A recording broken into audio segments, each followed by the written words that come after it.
நீங்க இப்ப என்ன இப்ப சீமானுக்கு என்ன பிரச்சனை?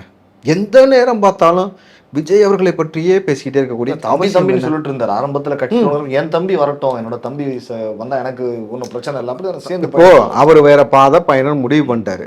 நீ விட்டுட்டு நாகரிகமா விமர்சிட்டும் போயிட்டே இருக்கணும். எல்லாத்துக்கும் நீங்க யாரை ஆட்சியில் இருக்கக்கூடிய நபரை விமர்சிக்கணுமோ விமர்சிக்காம அவர்களுக்கு சாதகமா நின்று நீங்கள் பிஜேபிக்கும் திமுகவுக்கும் சாதகமா நின்று நீங்க எப்ப பார்த்தாலும் விஜய் அவர்களை விமர்சிக்க வேண்டிய அவசியம் என்ன? எப்ப பாரு விஜய் விஜய் விஜய் விஜய் விஜய் விஜய் விஜயன் பேச பேச பேச விஜய் விஜய் விஜய் விஜய் பேசின பின்னாடி லட்சுமி லட்சுமி லட்சுமி லட்சுமின்னு வந்துகிட்டே இருக்குது.